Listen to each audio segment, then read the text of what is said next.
界难道与我今见闻得受持愿界如来真实义。All Buddhas and Bodhisattvas remember 6 patriarchs, Vajra Sutra, Venerable Shami, all good no advisors, Emitofuo. Chư Phật Bồ Tát liêu trụ sư phụ sang rợn cơ vị Shami, cơ vị sang chư sư Emitofuo. Chư Phật Bồ Tát, kính thưa lục tổ, từ YongHua, quý thầy và quý vị thiện tri thức, A Di Đà Phật. Okay, too bright? Oh yeah, close the light.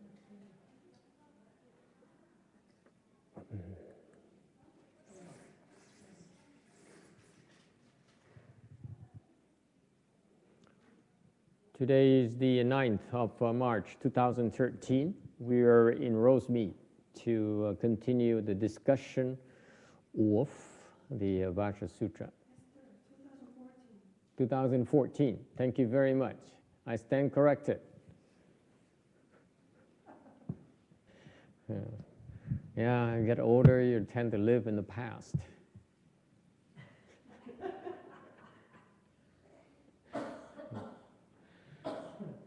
This is a text of those of you who just recently joined us. The Buddha says, talks of Subhuti. He says, the existence of a self spoken by me is no existence of a self. But common people take it as the existence of a self. Common people, when the Tathagata speak of, are no common people, therefore they're common people. First part is self and a common people. Self. There is a true self and a false self. Okay? The false self is what confuse people. Recognize. Có hai cái loại ngã, cái chân ngã với là cái dạ ngã. Cái ngã mà thường và là cái dạ ngã mà chúng ta biết đó là cái người phàm phu. Vẫn còn cái chấp trước vào cái ngã. Còn cái chân ngã là của thánh nhân. Whereas if you become enlightened, then you are able to experience and function from the true self. That's the difference. The difference is that when you're confused, the false self dominates and makes confused decisions.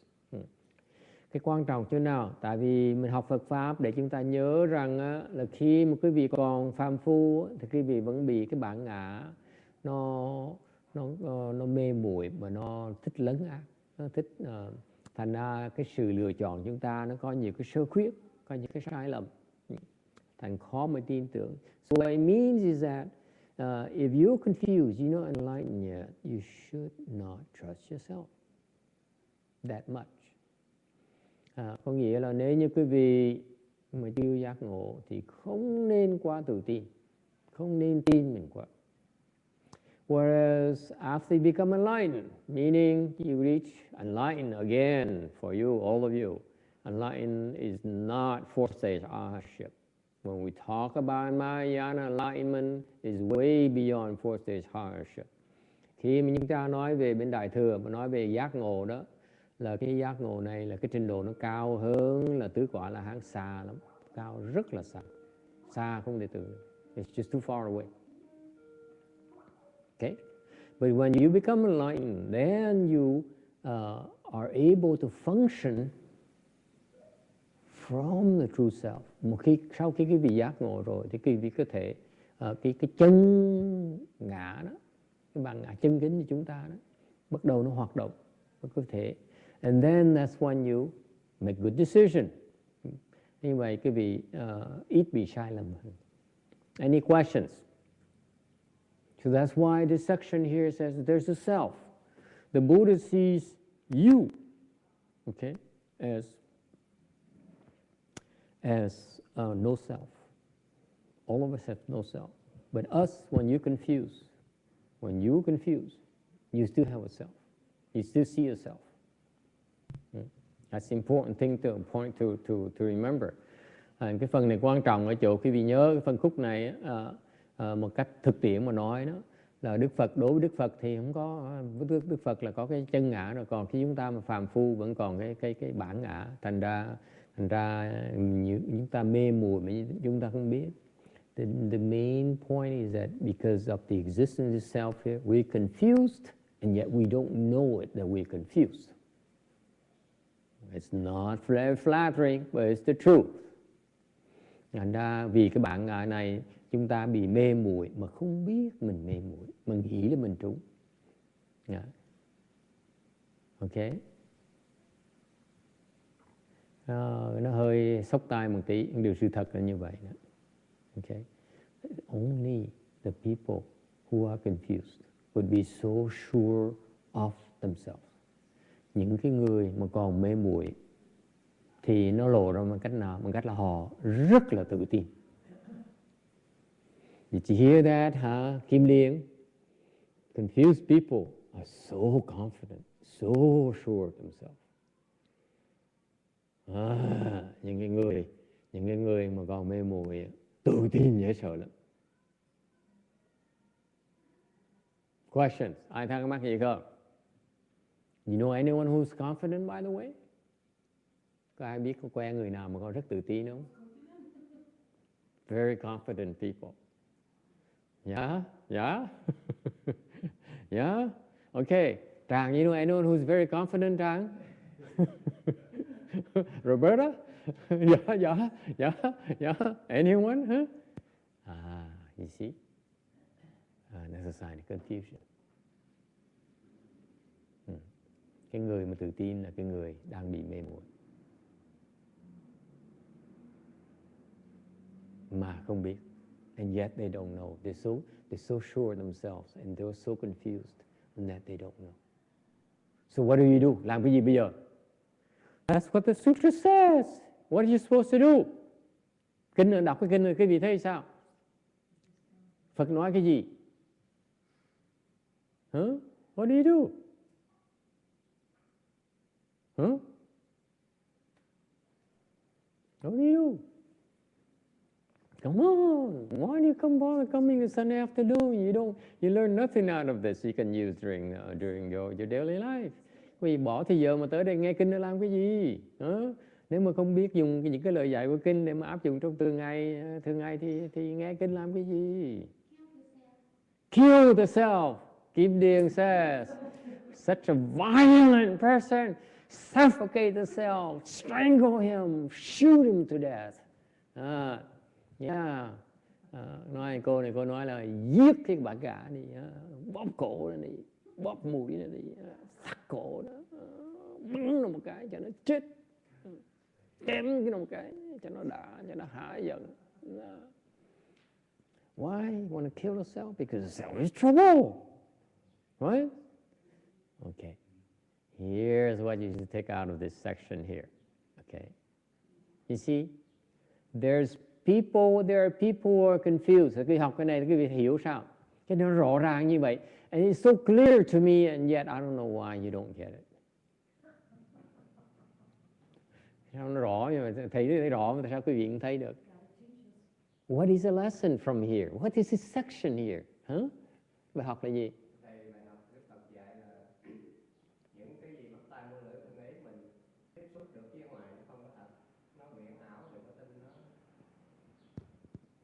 So?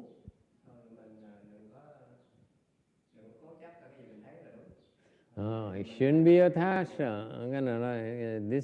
goes very far. He doesn't talk about the sense organs.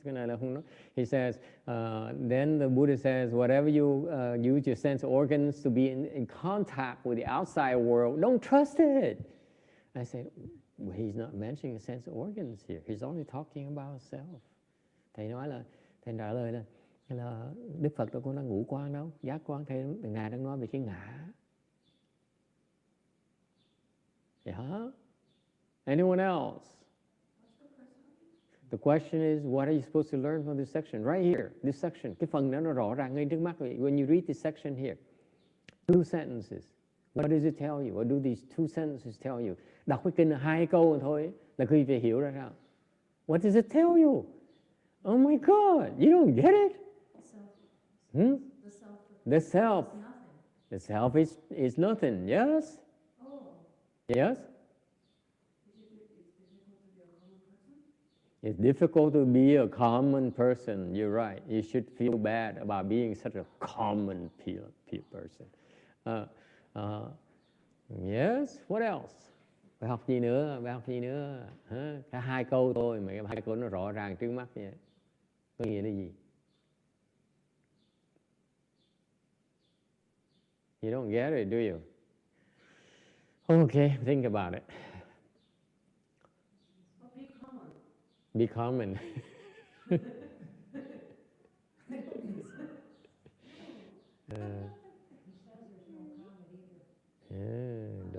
Don't be so attached to yourself. Đừng có chấp vào cái ngã như vậy. Right? The first thing is that clearly, don't be so attached to yourself. Cái học đầu tiên là đừng có chấp cái bản ngã như vậy. Don't take yourself too seriously. Đừng có nghĩ mình quan trọng cái đồ như vậy. Don't think you're the center of the universe. You're not. No, it's false. Your perception of yourself as the center of the universe is false. That everyone revolves around you, everything revolves around you, is false. You look better after coming back from Korea. Must be Korean food. Yeah? No wonder all the men are now paying attention to you.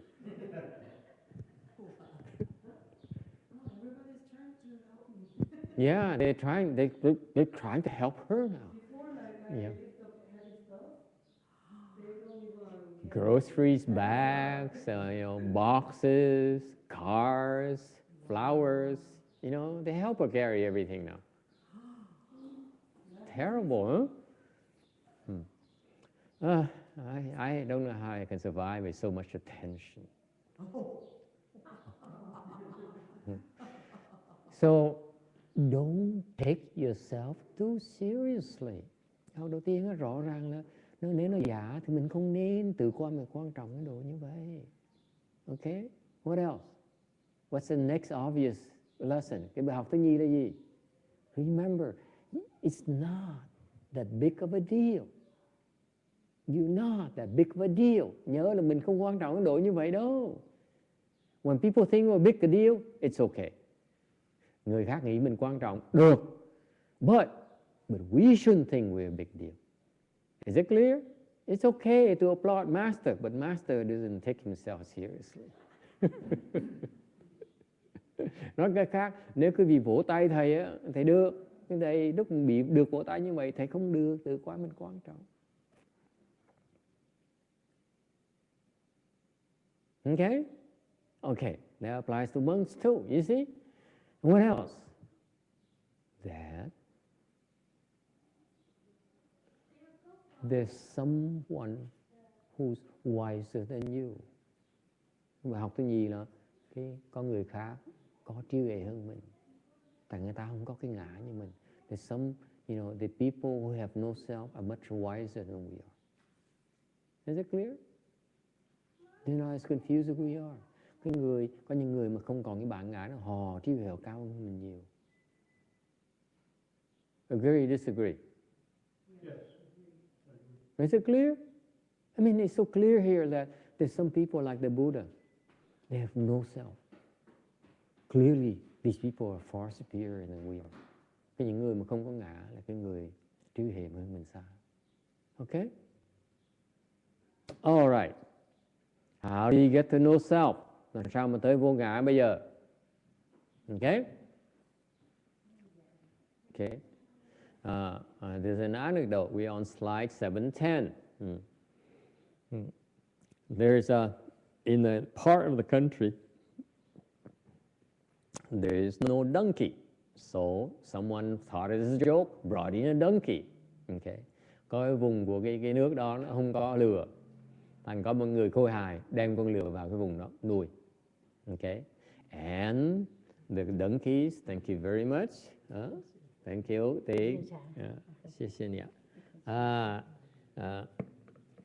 So the donkeys multiply as donkeys do. Mấy con lừa nó sinh sôi nảy nở.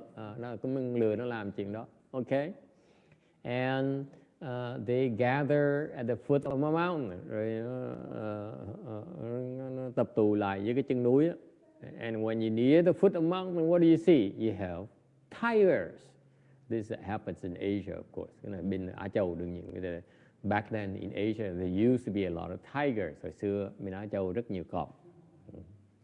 And the tigers, this is the first time the tigers saw the donkeys. Lần đầu tiên cọp mới thấy được là mấy con lừa. What? They were so frightened because they thought that these animals are just born and they're some kind of spiritual beings, and plus the donkeys would make a lot of loud noises and it scares the tigers away. Mấy con lừa nó còn la hét sòm nữa, ồn ào lắm, khẹt ồn ào, thành mấy con cọp nó chạy. And the thing repeats itself. The same thing happens daily. Mỗi ngày nó xảy như vậy. So now the tigers get used to the monkeys. Từ từ cái con cọp nó nghe con lừa nó la hét, nó quen. Okay? And so one day the tiger he jumped in the middle of a donkey herd, and the donkeys of course they kick. Thì con cọp nó mới nhảy vào giữa cái nhóm của lừa đó. Con lừa nó xoay người lại, nó đá con cọp. And the donkeys only know one way kicking, so the tiger got used to it very quickly as well. Con lừa chỉ biết đá một cách thôi, đá một kiểu thôi. Thằng con cọp nó quen rất là lẹ. And so they said, "Oh, is that all?" So the tigers finally caught the donkeys and ate them. Thành từ từ con cọp nó bắt được con lừa và nó ăn thịt con lừa. Okay? So the point here, có nghĩa là câu chuyện là sao? The point here is if you reveal yourself, people will eventually figure out your weakness. Cái câu chuyện, cái ý nghĩa là sao? Quý vị mà còn cái bản ngã là quý vị bị lộ ra đó. The nature of the self is that it likes to display itself. Cái bản tính của bản ngã là thích tự khoe khoang. Does it ring a bell to you? When there is an ego, the ego says, me, look at me, how special I am, how great I look, how nice I sound, how important I am. Okay? The self likes to display and draw attention upon themselves. Like that Toronto mayor, come to think of it. Okay? You see, the self loves attention. Cái đặc biệt phải nhớ như vậy. Cái ngã nó thích được người ta chú ý tới mình. Isn't it nice that people pay attention to us? Isn't it cool? Người ta để ý tới mình thích. Okay? And that's why when you reveal yourself, you draw attention to yourself, you eventually get into trouble. There's no two ways about it. Cái bài học này là thứ gì là gì? Là nếu quý vị cứ từ khoe khoang, từ lòe rẹt ra thì cuối cùng mình sẽ bị vào cái thế kẹt. Okay? You eventually get into trouble. The tigers will eat you. Cọp sẽ ăn thịt quý vị.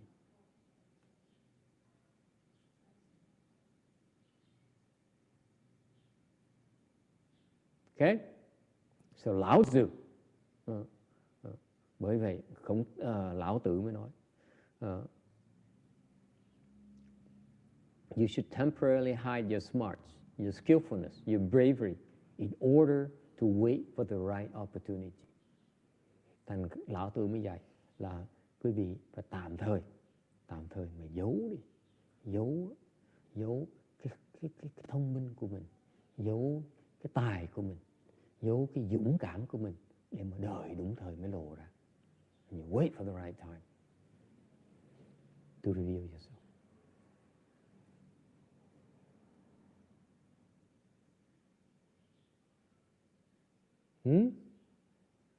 Does it help? Does it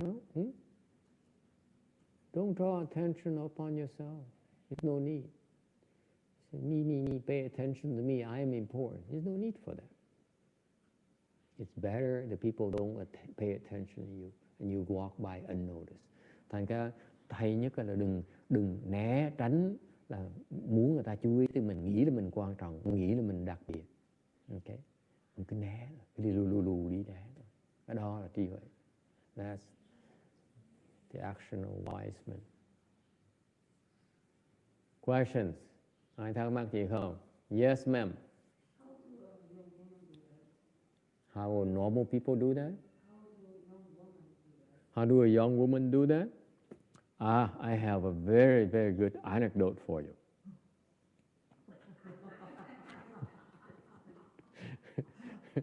Có người hỏi thầy, vì có một người con gái mà trẻ tuổi làm sao mà mình đi lù mà không ai để ý tới mình được. There used to be in China a big Dharma protector of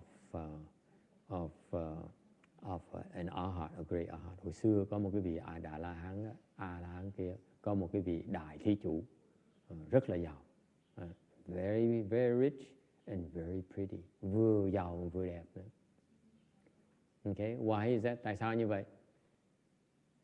Because she married into rich. Tại vì bà nó đẹp, thành ra cưới chồng rất là giàu. And the husband is very old as well. So the husband died very quickly. Thì ông chồng già cụ mà cưới cái cô đó, bà thật đẹp mà trẻ nữa. Thành ông chồng sống bao lâu được hết, ông chồng chết. Ông chồng chết để lại tất cả gia tài cho bà. And this happens a lot to a lot of women. Okay, they get married into old people because they're pretty, and then the old husbands die and leave them with a lot of money. Like Heinz Ketchup, the late wife of John Kerry. She married into the Heinz family. She's from Switzerland. She came here on a master's degree. Okay, I just mentioned one person. I don't mean to, praise her or anything. It's just a small talk. Okay, so typically, this is what happens to a lot of people. Rich people is that the young rich family women, they marry into rich. Okay. Heinz is different. She's not the most beautiful woman, but she has character. She's very smart. And the husband, the late husband, the Heinz guy, whoever he is, I forgot his name. He likes smart women. He doesn't like pretty women, but he likes smart women, very bright women. Okay, that's how he picked her. She's not the prettiest, but she's very smart. And lots of character. She has character. So anyway. So what happens is so this great has a great Dharma protector who's young and who's very pretty, who's very rich.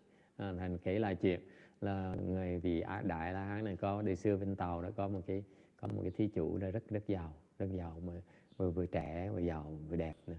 Okay, and what does she want to do? She's seen it all. You see, she has everything she wanted. Giàu trẻ đẹp bây giờ làm gì? Cái gì cũng có rồi. She has everything, including all the men she wants. Đừng ông tới người ta dựng với cô dựng dưng, đừng nói chuyện.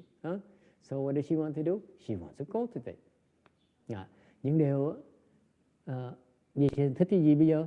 Khi mà có hết tất cả trong cuộc đời này, remember that's a third lesson today. If you have everything you have in the world, what do you want to do then? Cultivate.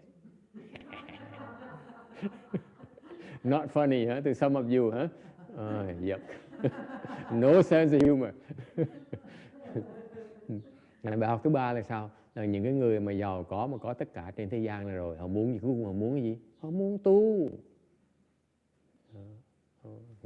Ít người có cái trí khô hài như vậy. So she would come to the temple and be the greatest Dharma protector. This her teacher and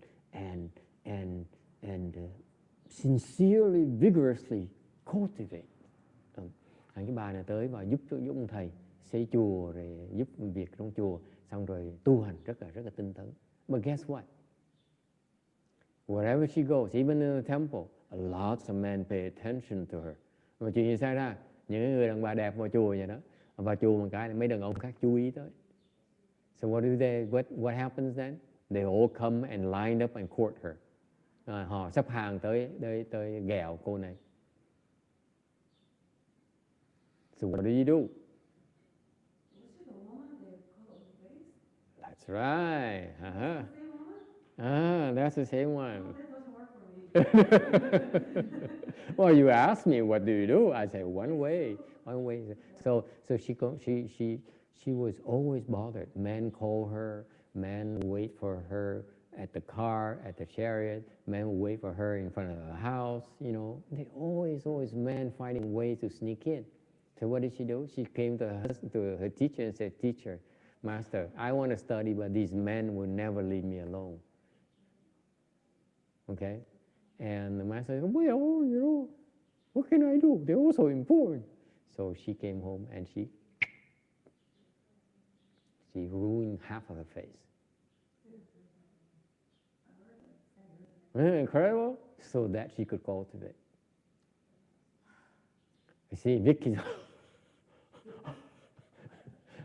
that's drastic, isn't it?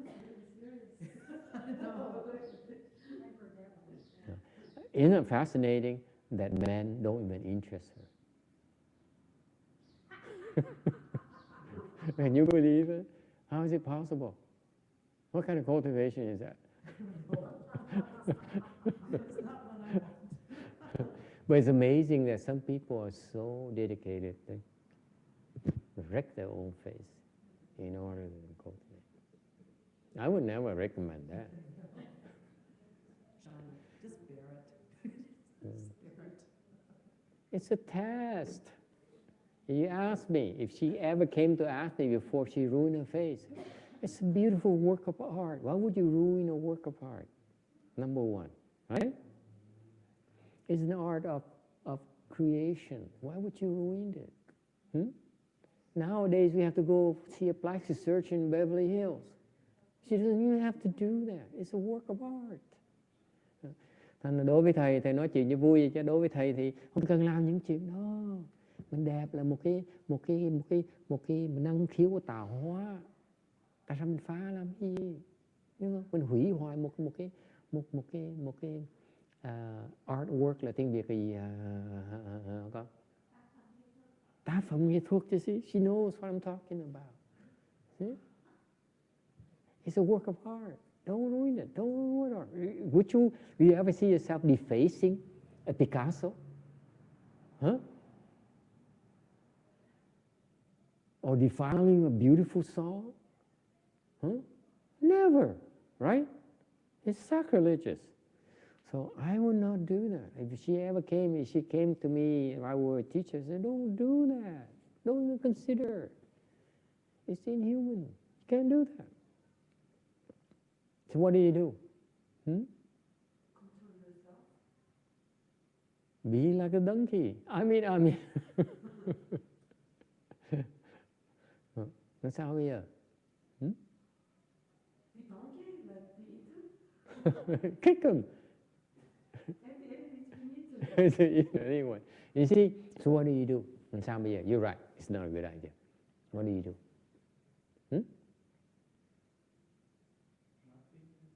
Nothing? What do you mean nothing?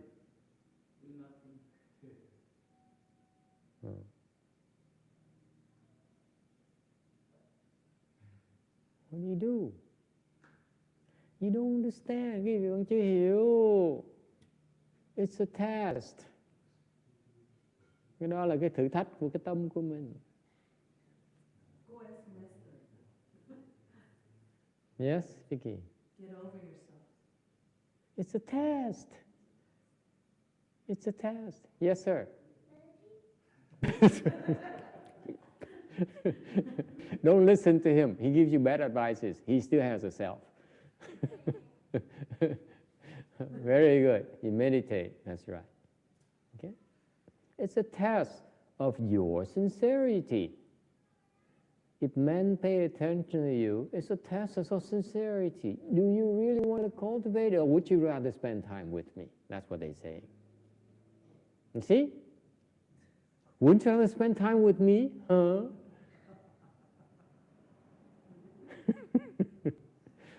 Quý vị thấy không? Cái người đàn ông nó tới mà người phụ nữ mà xinh đẹp như vậy là cái thử thách của cái cô đó. Thử thách cái lòng thành tâm mình thực sự muốn tu là không.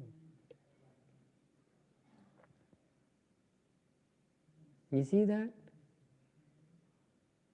They come and want to get attention from you. Okay, it's a test of whether you really want to cultivate or not. If you really want to cultivate, nếu thực sự mà người ta tới, ta thử thách cái lòng mình như vậy, thì quý vị làm gì? What do you do? Kim Điệp, làm sao bây giờ? Kim says, who cares?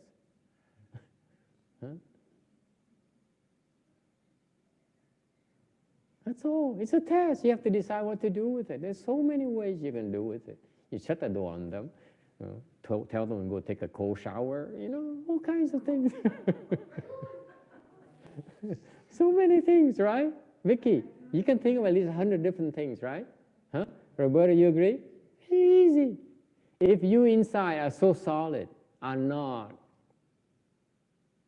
moved by these people, why would it bother you?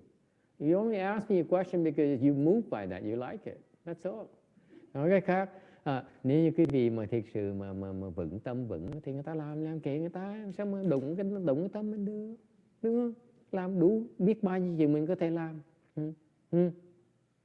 Cười phẩy hoặc mình quắt lưng mình bỏ đi, quýt mình bỏ đi, thiếu gì hết, đâu sao đâu, dễ. Okay. Lý do mà quý vị hỏi thầy tại cái lòng cái tâm quý vị còn động mới hỏi, còn cái quý vị không động thì không hỏi đâu cần hỏi đâu. You see? So that lady, her face, wrong approach. Actually, you work for her, right? Remember? She really had more time to cultivate. Okay. She didn't, trust me, she didn't become enlightened. Too big of a self. And it's still, when you do this to yourself, every day you say, my scar. You see, you still think of one thing, the scar. Anti-enlightenment. You ask me. See? Anti-enlightenment. The scar is anti-enlightenment. Thành đối với thầy, những cái người mà như cái bà đó mà làm một cái chuyện mà nó có quá lố như vậy, khó mà tu. You go to extreme things like that, it's very difficult to cultivate. Such a heavy attachment. Cái đó nó chấp trước nặng quá mới làm những cái hành động nó quá lố như vậy. Okay? Any questions? Does it help you answer? Okay? If they pay attention, it's nice. If you still like it. And then after a while, say, hey, next. And after you do it long enough, you say, it's all the same. Okay? How do you can let go? You can let go only after you say, nothing else interesting. Okay? I don't know, for me, because when I gained a lot of weight, not so much attention was there. Mm-hmm. So now when people are giving the attention, it doesn't look real. I'm like, that's fake. Well, maybe after you gain weight again, it's I'm kidding. Funny, now he laughs. He's so sleepy. No, everything is temporary.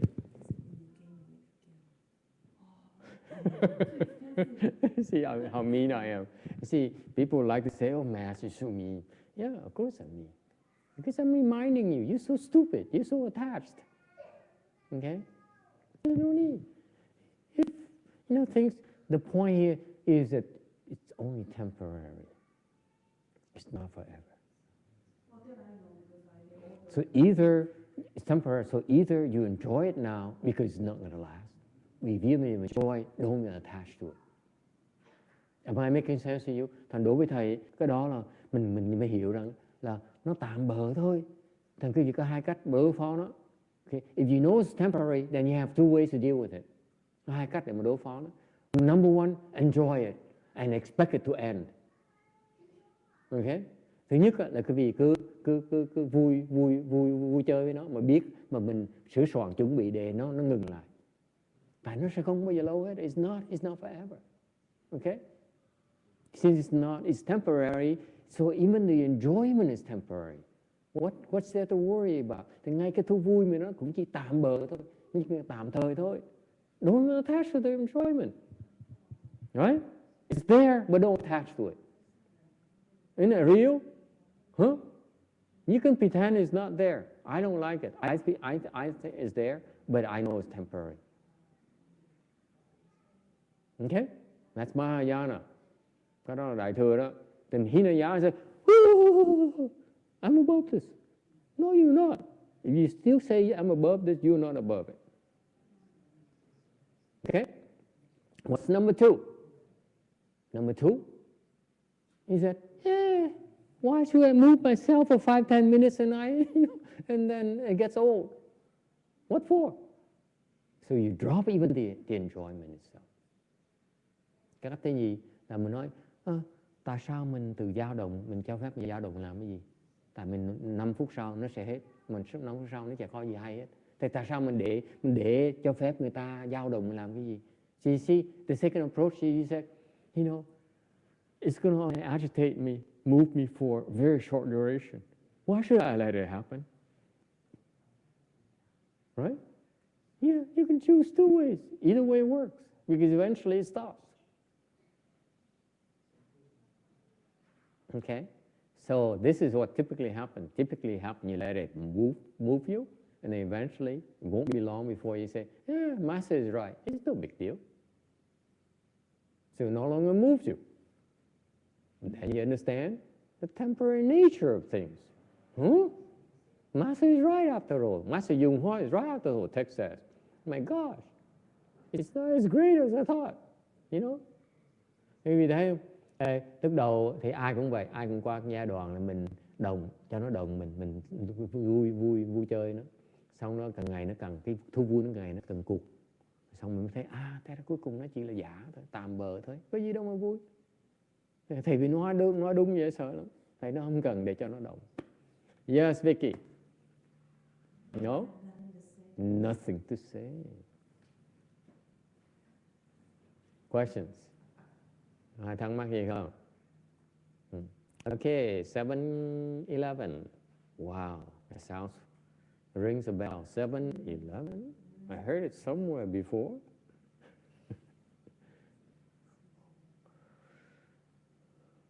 And then second part of this text, it says, no common people. Phần thứ nhì của cái phần văn này, Đức Phật giảng là không có người phàm phu. See, we just talked to you about ordinary people have a self. And then the Buddha says, no, even no ordinary people.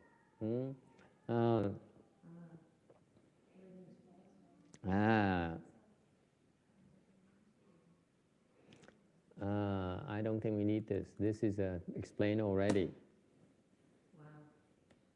You see, that's how I get rid of things I don't want to talk about.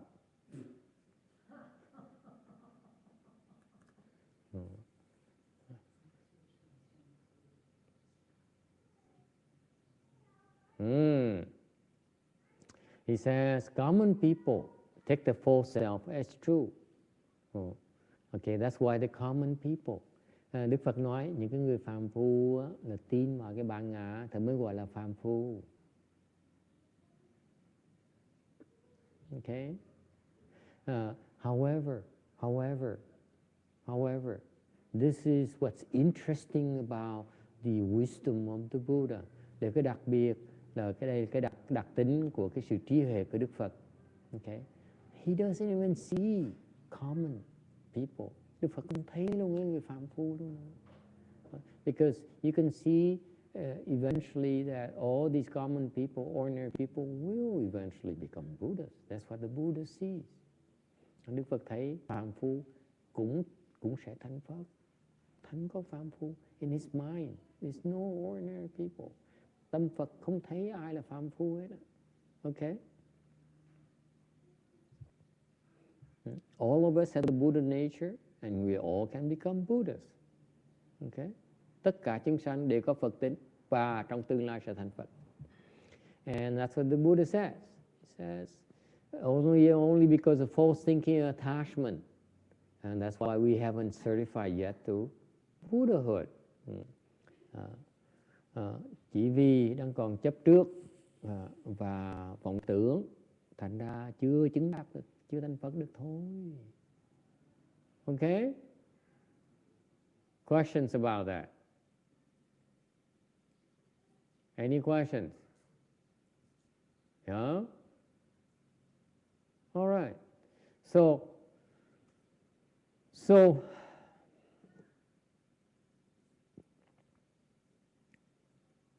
the two things that prevent us from realizing our true potential. Tôi nói cách khác là có hai cái chuyện mà hai cái khía cạnh mà làm chúng ta chưa đắc được quả Phật.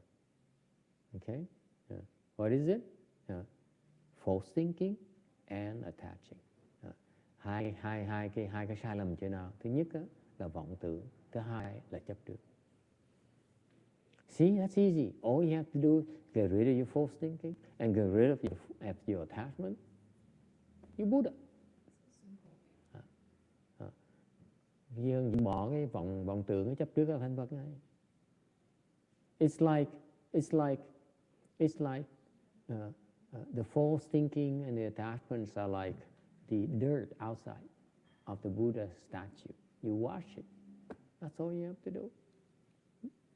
Drop it. Bỏ nó, sẽ thành. You become your true self. Okay? Any questions? Yes. So, if there's a false thinking, is there any divine thinking, and how do you differentiate false thinking from the divine kind of like transmission?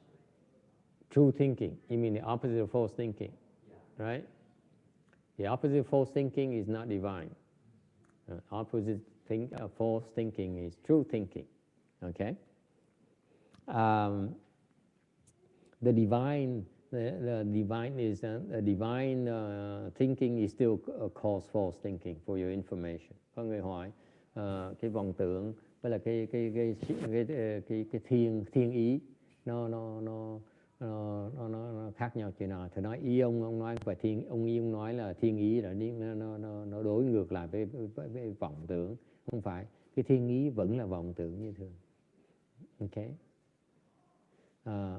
Thành ra cái đối ngược của cái vọng tưởng là cái chân tưởng. Alright. So, how do you get rid of? What is the difference between false thinking and true thinking? Does anyone know? Ai biết cái sự khác biệt giữa cái vọng tưởng và chân tưởng không? That's a good question. How come you didn't think of this question? Yes.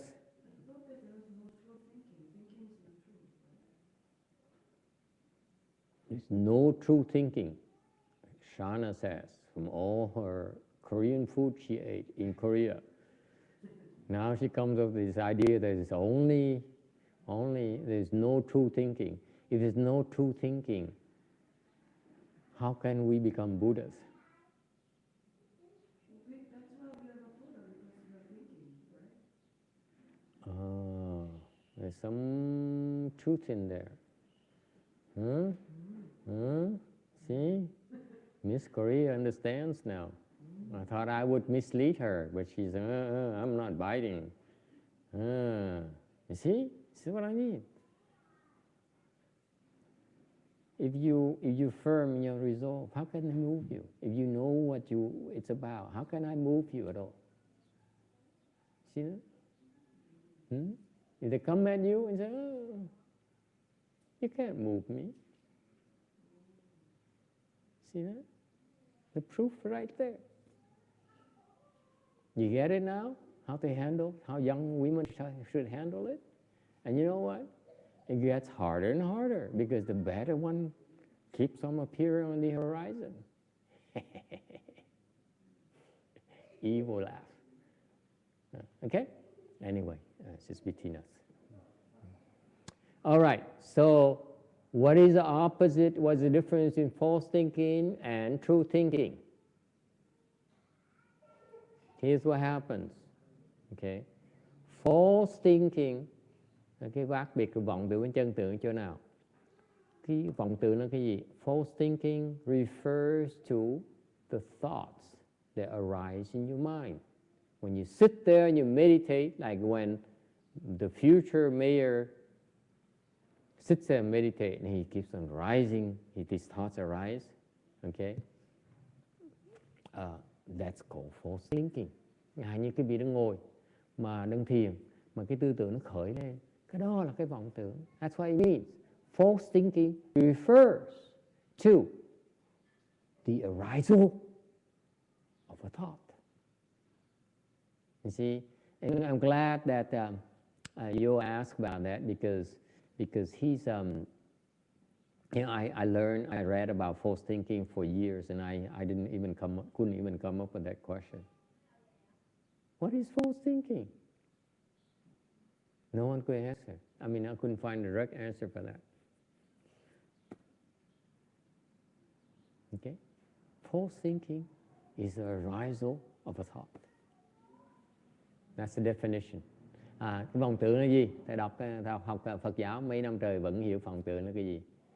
Mà cái giờ mới bắt đầu hiểu vọng tưởng chỉ là một cái tư tưởng nó khởi lên. Yeah? Yes, ma'am. Is false thinking connected to the ego? Yes. Cái vọng tưởng nó liên quan tới ngã là không? Có. If there's an ego, there's false thinking. Có cái ngã thì có vọng tưởng. Because the ego likes to think. Tại vì ngã nó thích suy nghĩ. It's not written in any books, but I'm telling you right now, the self likes to think.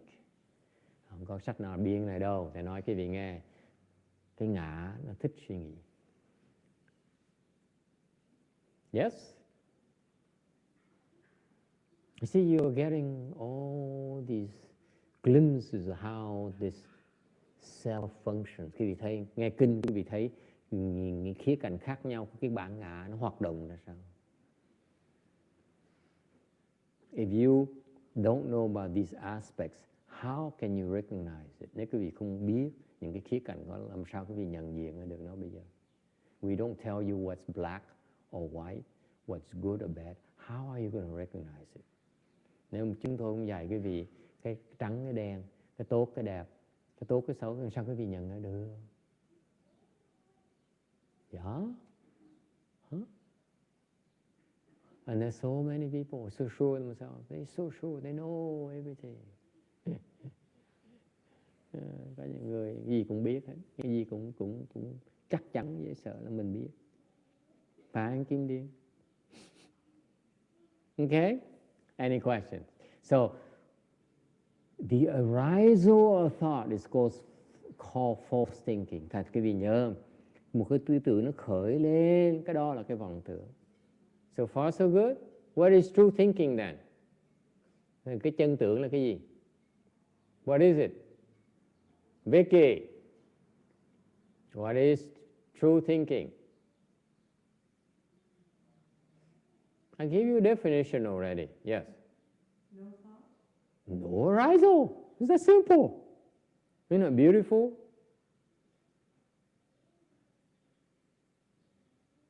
Chân tưởng là gì? Không khởi. Or you can say arisal, no thoughts. Hoặc là khởi lên, không khởi lên tư tưởng. Tư tưởng khởi lên, không có tư tưởng. Hoặc là không có tư tưởng khởi lên. Okay? That's what Miss Korea referred to as no thinking. Từ hồi nãy có người nói là không có suy nghĩ. Cái đó là chân tưởng. Does it help?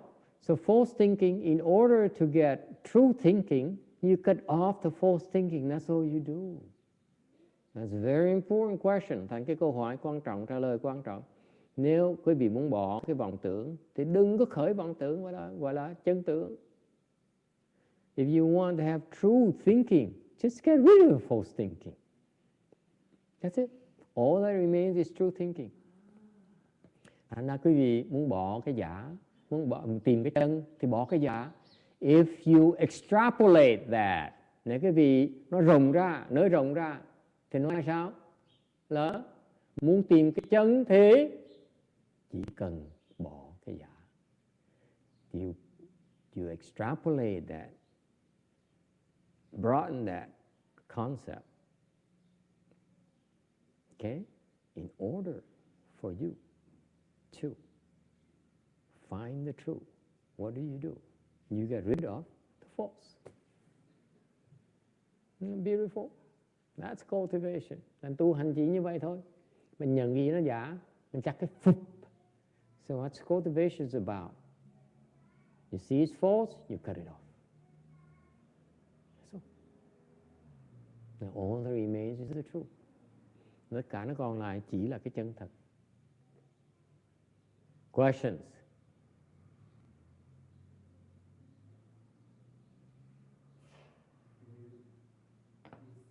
Divine thinking is still thinking, but what's your approach to this thing called divine then? Divine thinking is still thinking. So what's his approach to the divine thinking? Nếu thầy nói là cái thiên ý là vẫn là vọng tưởng, thì làm gì với cái thiên ý bây giờ? Mình nên làm gì với thiên ý? What do you do?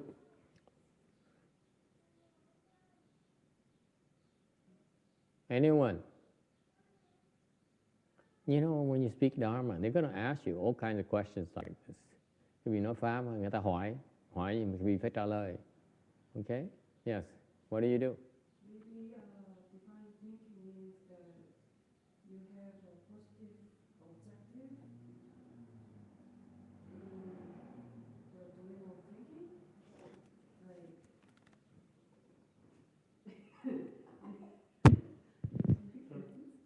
so like, I'm going to meditate. This is like divine thinking. Yeah. I'm going to do vegetarian. This is divine thinking. You know the correct way. Yeah. Because it's a divine objective. So what is... So divine thinking is the way that God's think. It's really basically no different from the way we think, really. The what? The God? The what? Okay, God's are divine. That's the meaning of divine. Okay. So when God's think, they think, so that's divine thinking. Yes. So what's the big deal? What's the difference? What's the difference? The way we think and the way God's think. Is no difference? Shouldn't think there's a lot of difference. Might be like that. You're slightly less afflicted. Mm-hmm. You still have your afflictions. Yes. So it's still false thinking. It's still false thinking. You buy that? Nói là cái trời mà suy nghĩ là chỉ khác người nhân gian suy nghĩ tí xíu thôi, nhưng mà cũng là vọng tưởng, cũng suy nghĩ như thế. Huh? Yes? No? Disagree? Yeah? Yes. Well, don't gods relate to a certain level of consciousness? When we talk about the gods, they're in a certain realm. There's a realm, right? Yeah, there's a God realm. Yeah, yeah. So there's a certain level of heightened consciousness of divine, but our approach is to keep going. It's a good place to be. You work it out among ourselves. I wait. Okay. It's better than being down in the, the gritty human realm. But our goal is to keep going after that level. So divine is a good place to be, but we want to keep going. So I guess my question is, so if divine is still the fault, like divine is still the false thinking, that it still involves ego, right? But my question is like, how do the Buddhist approach to this God? I think that's more like a. It depends on who you are. Okay. You see, when people ask questions like this, you need to find out where they're coming from. What he's asking about divine thinking, what should you think of immediately? What is divine thinking? Why is he asking about divine thinking? Right? Don't try to answer it yet. I'm waiting for you to fall into the trap. You answer something you don't know what he's asking about. Why would you try to answer it? Okay? The way that he asks about divine thinking, he says something superior to ours. What is that? Find out. What is he after? Is it better thinking? Is it superior thinking? Okay, of the gods? Because traditionally people look at, the culture, Asian culture in particular, look at divine thinking as superior, as an order, okay? As a faith, as an edict, okay? As a command, okay? All those things. But you better clarify. Why would you try to answer this? You all are jumping at his throat, and you don't want what he's after.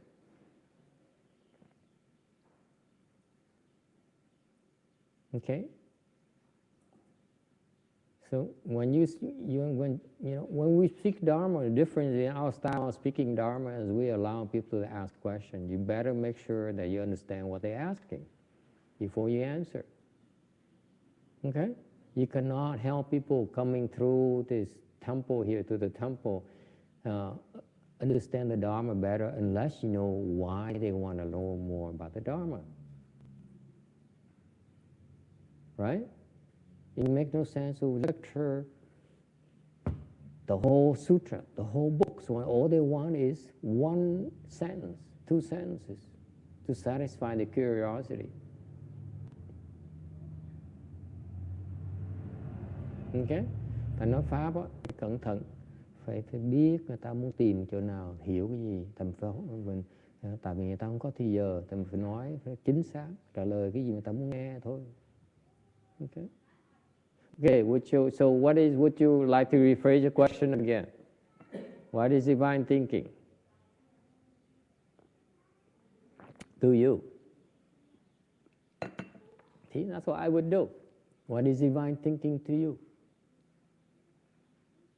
We have to speak the same language, especially we don't know where he's coming from. You know each other, you use the common Buddhist terms, okay? And it's like a foreign language to others. That's what you ask. What is divine thinking to you, sir? What is it? Why is it important to you?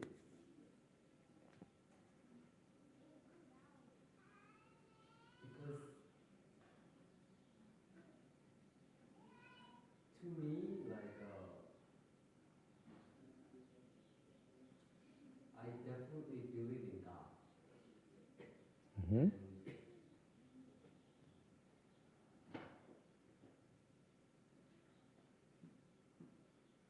And then also in terms of learning Dharma, I think that's also kind of for me, it's like a divine communication. So it's like maybe I'm not understanding the divine correctly, but I want to know what's the definition of divine in terms of the Buddhist approach of divine. Oh, Is there a God? You see? So basically, is it fair to say that you believe there are superior beings like a God that know better and better than you, right? I can call their true self, like we talk about true self, but is there a difference between divine and true self? Maybe that's my question. Okay. The Buddhists recognize the gods. The gods are the inhabitants of the heavens. The heaven dwellers are the gods. Okay, but there are many different kinds of gods. Buddhist has very precise notion of gods. The gods are there are certain gods that dwell in certain areas of the cosmos. Okay.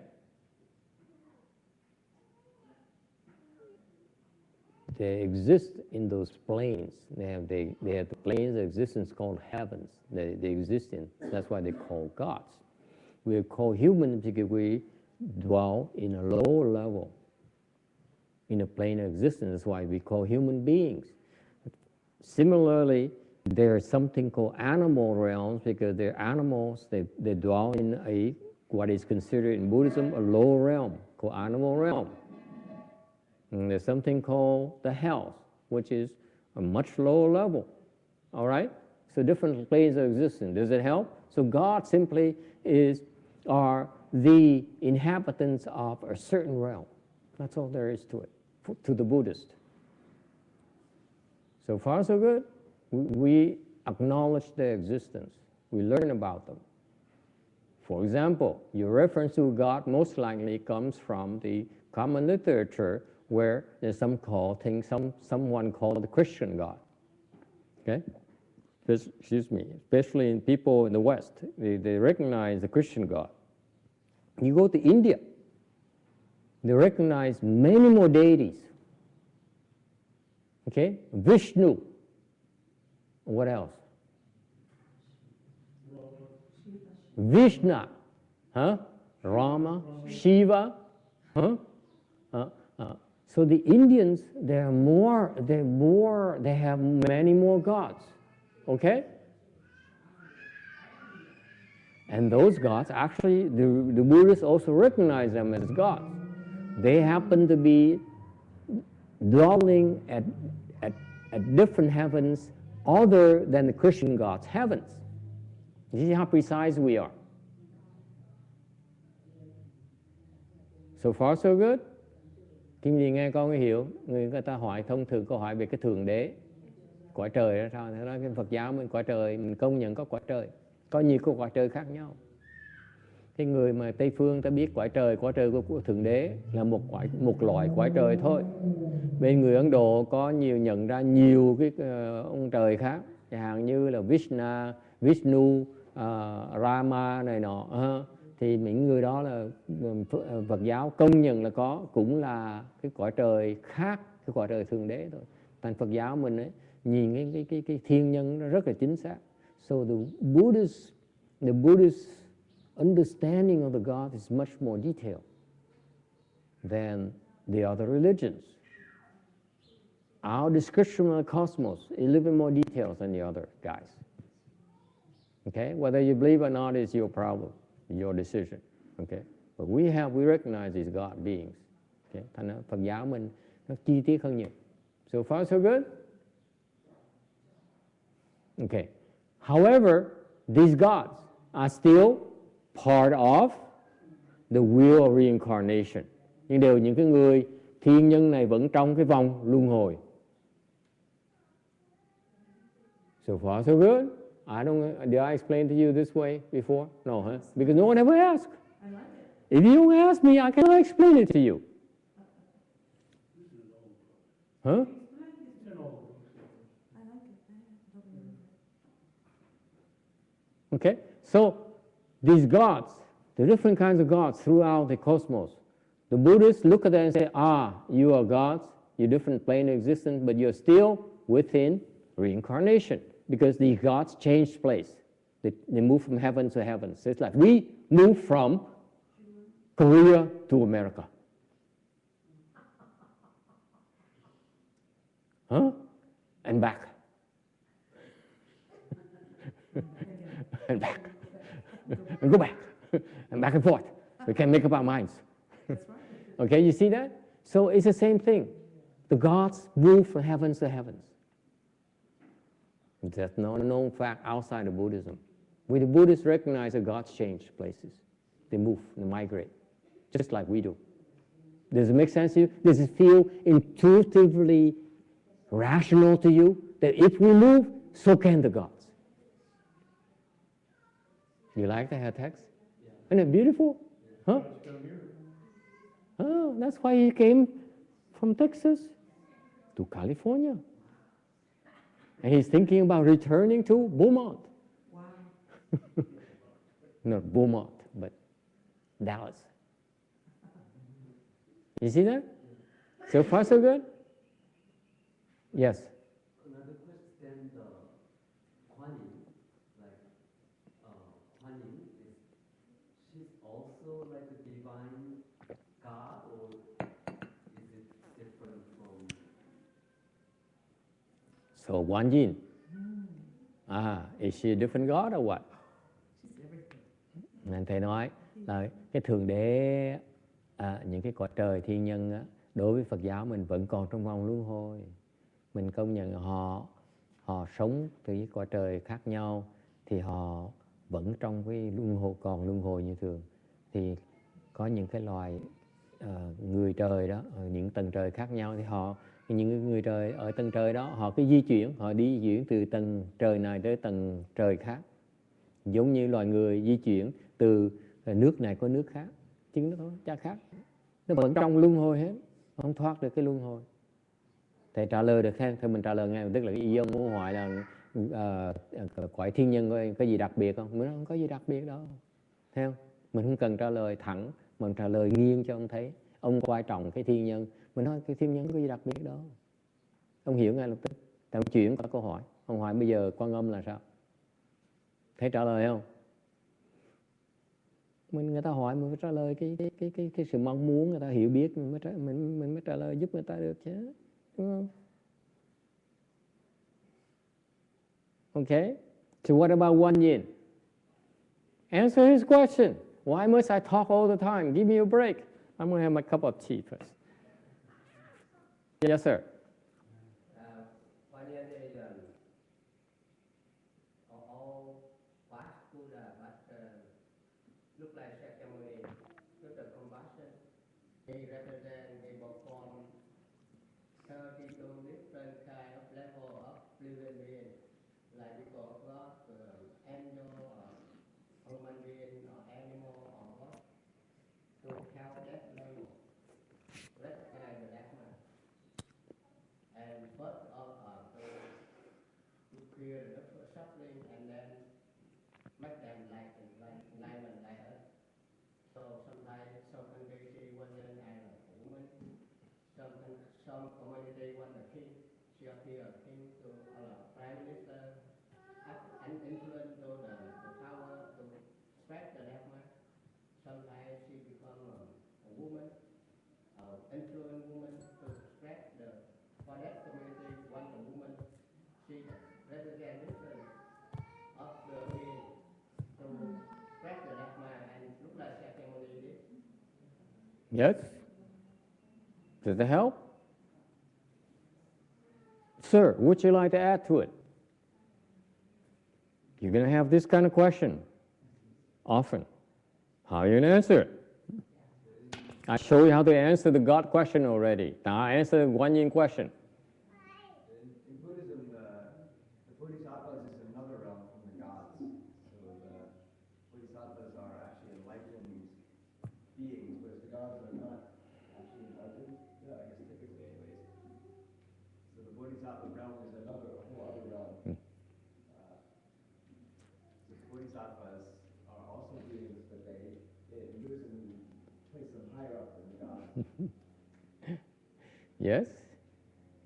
So then Kuan Yin is not divine. Yes. How would you answer the divine Guan Yin question? It depends on how you define the meaning of divine. Because divine... Oh, now she can walk! Hey! She almost crippled herself last week. Yeah. Oh my God. Yeah, I don't know how she did it, but and she couldn't even walk last weekend. What did you mean is divine? I don't know. Doesn't matter. What do you mean when you say divine? Divine is something realm of God. Realm of But God. I What understand do there you are mean when you say different God? gods, but for me there's a, so maybe it might be my misunderstanding, but I see Buddha as God. Aha! Now the truth comes out. Then maybe that's the God. But for me this is very important. Aha! Yeah. You see? This is very important. See, I appreciate the question because people come to your Sharia exhibition.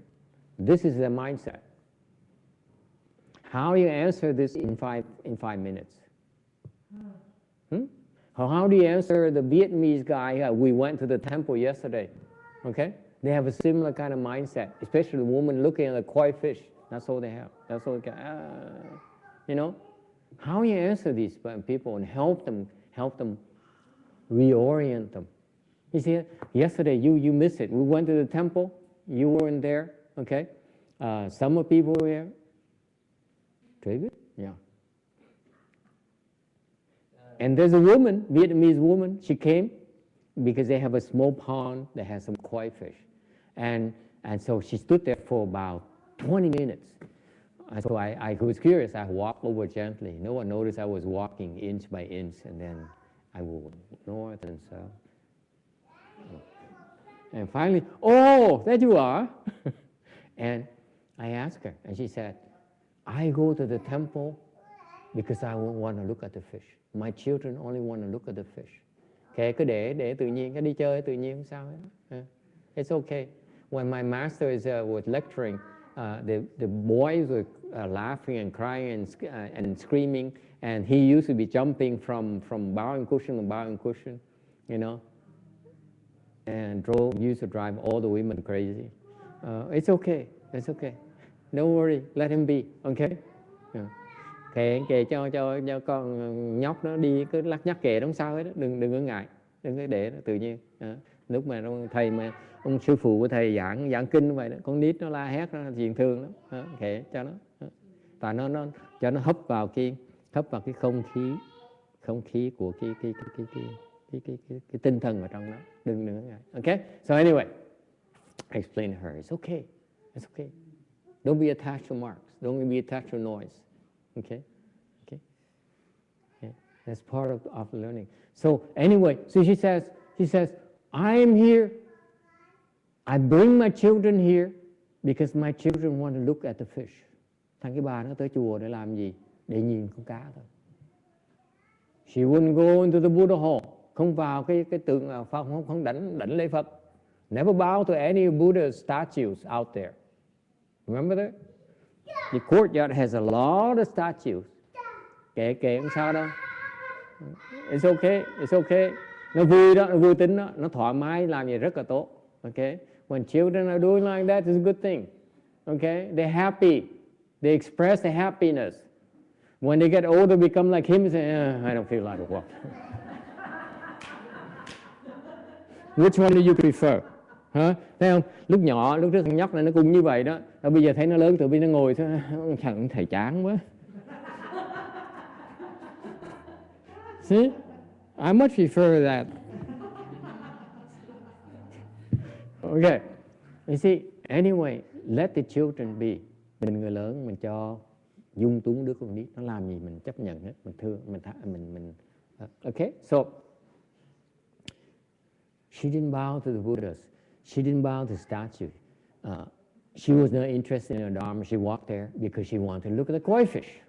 And then she looked for 20 minutes. She just said, the mother and her 2 or 3 children. I don't remember anymore. Mẹ mấy đứa con 2 là đứa 3. David's extraordinary power of observation. I asked her how many children she has. She has. I asked 2 or 3. I'm very precise. 2 or 3.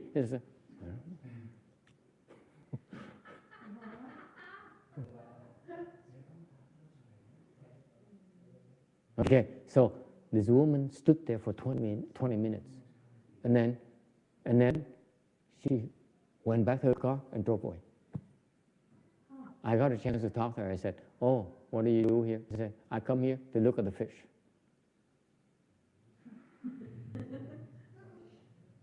I said, "Oh, that's very nice. That fish there is $5,000. There's a fish, $5,000? The koi fish is very expensive. Really? Yeah, very expensive. Yeah. This one is koi fish this big, this long. It's about $5,000 or more. You buy in a marketplace. You go to Japan, buy a koi fish like this, $5,000 or more. If they have different spots, you can't afford it. $100,000, one fish.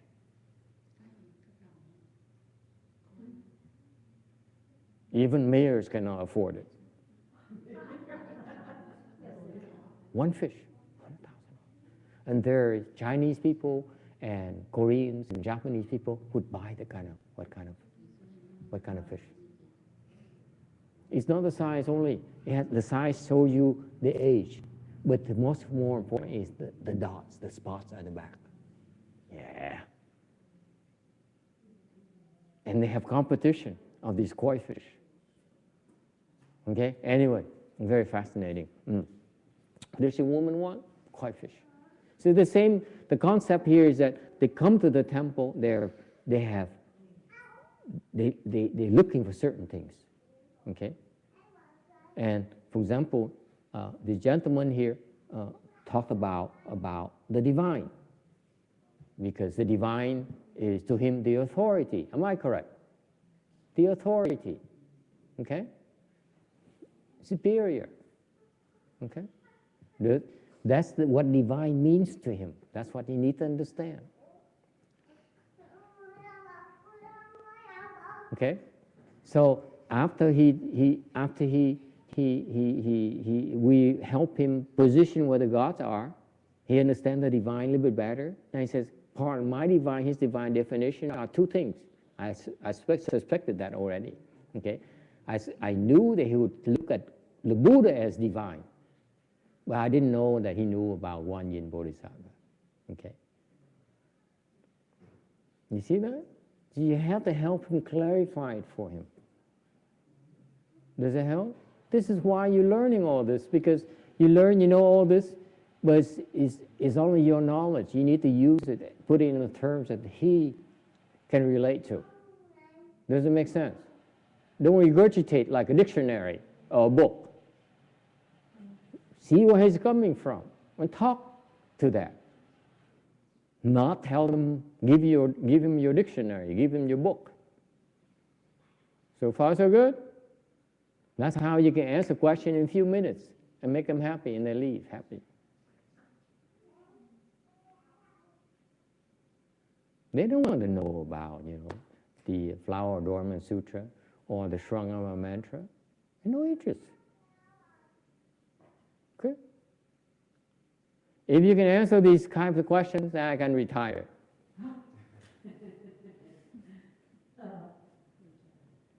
Retire. I go travel the world for a change. Go to Paris, Korea. Yeah? Go to Korea for a change. I've been to Korea. Malaysia. Vietnam. Anyway, so what is Guan Yin? What is the Buddha? They're divine to him. You see that? We clarify the gods and the Vishnu to him already, but we have to clarify the Guan Yin and the Buddhas. Where is that their place in his view of the divine? Thấy không? Mình phải giảng theo cái nhu cầu người ta muốn hiểu, chứ đừng có giảng với cái hiểu biết của mình. Hiểu biết mình không quan trọng. Oh boy, it sounds good. It sounds like, you see, you recognize yourself, boy, a few years ago.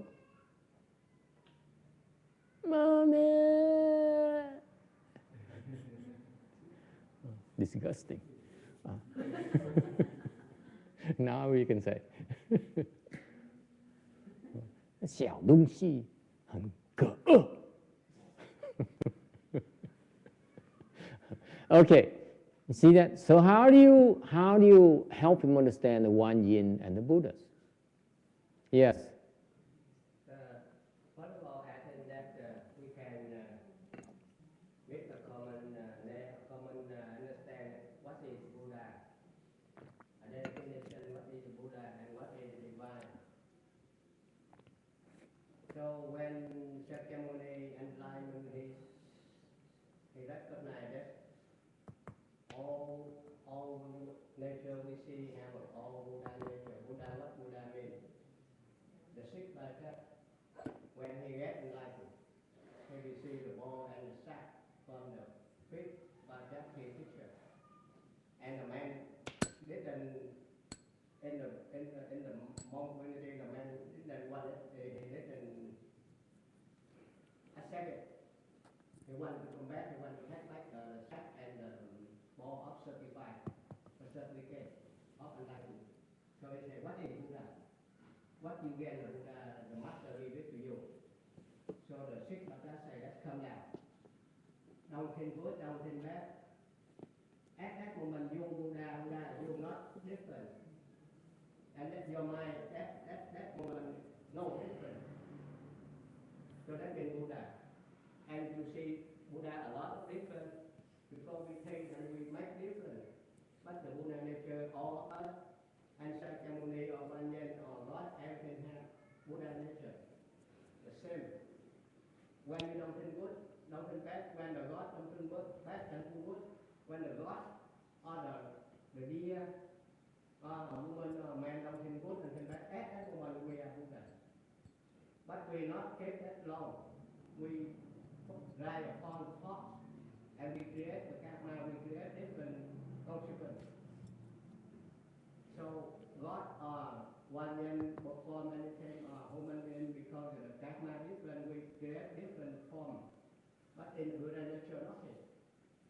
When your mind nothing good, nothing bad, if you keep it long enough, you stay on that all the time, we become Buddha. That's called Buddha, Buddha nature. But we see Shakyamuni, Amitabha, medicine Buddha different, because when they photograph, they make different colors of virtue, of good things, but different. So they have a different world, different body, different look. So divide in the someone. What's wrong with his explanation? What's wrong with your explanation? I just told you, I taught you already, and you don't remember. What did I teach both of you?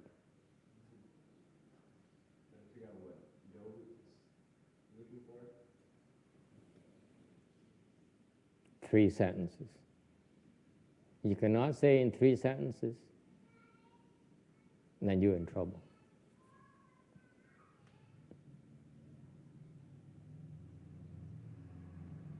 You talk too much.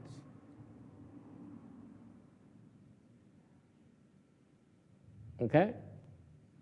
3 sentences. That's all you do. Okay, that's nice, but no cigars. Yes. Next. Yes. So, Bodhisattva is already awakened right before being Buddha. Hmm? They decided to stay to help others to get enlightened. So, from what I understand, your view is, I would say it's divine. Because Okay. they describe That's it- 4. Okay. Okay, very good. That's right. Next. I mean, the concept of divine is not exactly coming from the Buddhist framework, so I think Yo can just learn about Buddhism and then later decide how he wants to use that concept for himself, maybe. Like he could take divine to apply it to bodhisattvas and Buddhas. I don't know, he can create the meaning for that concept because it's not part of what we're trying to talk about, I think. That's 6. Okay, very good. Next. Next. Anyone? Vicky.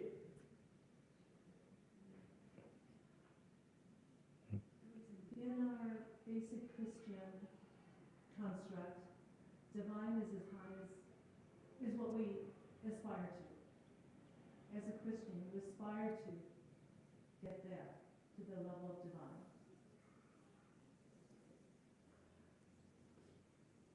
Right? Exactly 3. Very good. Ending with a question. How clever. This woman is clever. Yeah. Next. You all have a fair shot. Yes. Next person. Text. You're so quiet nowadays. I can't get interested in this subject. You're not interested in the subject. You say, yeah, I had enough of this. I'm moving back to Texas.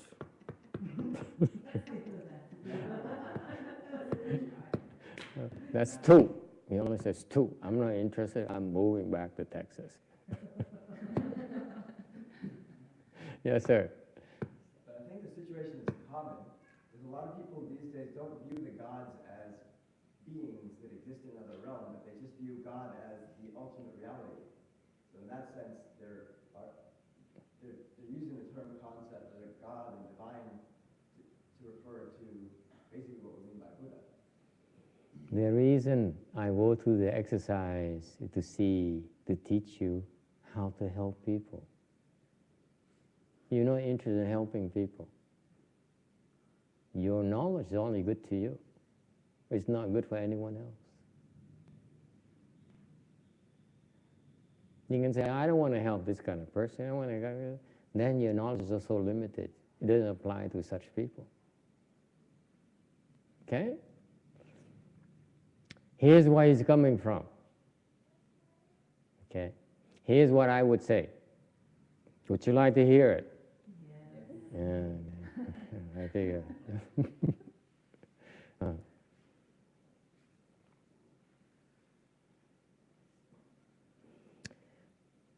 The One Yin and the gods the One Yin and the Buddhas are higher realms than the gods in Buddhism. So I position for him right away. I say, higher realm in Buddhism. They're outside of the will reincarnation. That's why they're higher. So far, so good.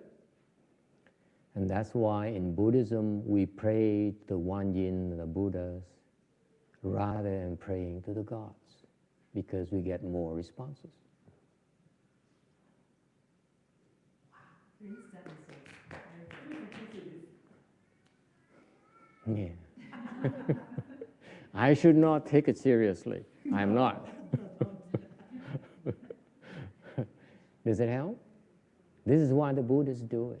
We learn about these beings so that we know that when we're in trouble, we call to them for help. And when they say things to us, we pay more attention. That's why. Okay? That's why a lot of Catholics, when they learn about the One Yin and they got in trouble, they pray to God, and then they pray to One Yin, they got a response for One Yin. And that's why they keep on praying to One Yin when they're in trouble. The Bodhisattva, like One Yin, they don't discriminate.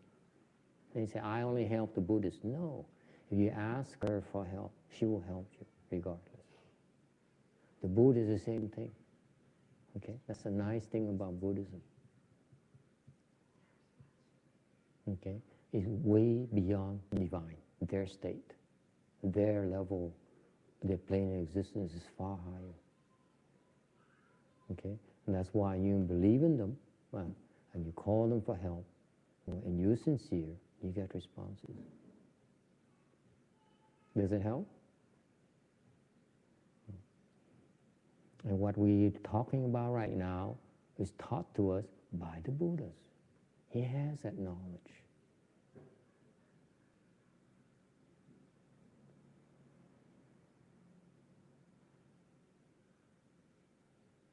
Questions? Anh thắc mắc gì không? Cái người này, người tới hỏi về những cái quan niệm, và bên ngoài Phật giáo người ta quan niệm về thượng đế với thần thánh, thì lúc mình giảng pháp mình giảng theo cái quan điểm của họ để cho họ thấy được là cái sự khác biệt. Xin lỗi quý vị, cái khác biệt bên Phật giáo mình với người ta ra sao. Người ta là ta muốn biết về thần thánh, thượng đế, ta tin những cái gì đó giúp đỡ được cho họ. Bên những cái tôn giáo khác họ rất thực tiễn, họ tin là tại họ được cái sự giúp đỡ, họ được cái sự ủng hộ.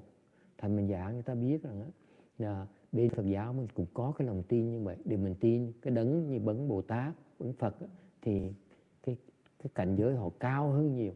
Thành vì mình tin họ như vậy, tại sao mình biết cao hơn? Tại vì khi họ thoát cái vòng luân hồi rồi, và những cái người mà tin tưởng họ, mà cầu cứu họ, yêu cầu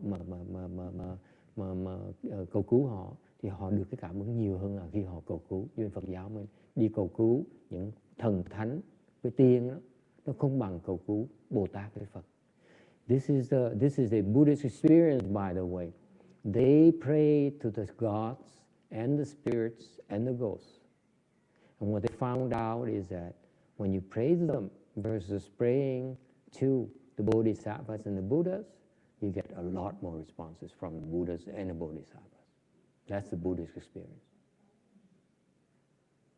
Okay? And that's what reaffirms the faith. Okay? Thành bên Phật giáo mình nó đặc biệt cho đó là khi người Phật tử mà cầu cứu, cầu nguyện với thần, với Thượng Đế này nọ, họ cầu cứu chứ, nhưng đều cái cảm ứng của họ nó nhỏ và nó ít hơn là khi cầu cứu đúng với Phật, với Bồ Tát. Bởi vậy Phật giáo mình tin Phật Bồ Tát hơn là tin Thượng Đế. Cái đó là chứng minh của mình đó, là mình biết là mình tin tưởng họ, tại vì cảnh giới họ cao hơn. Okay? So far so good? It's that simple. You don't need to spend 5 minutes. I use 7 sentences. But that's spread out between the knowledgeable and the non-knowledgeable. Okay? All right. Can we go back to the sutra? Someone says.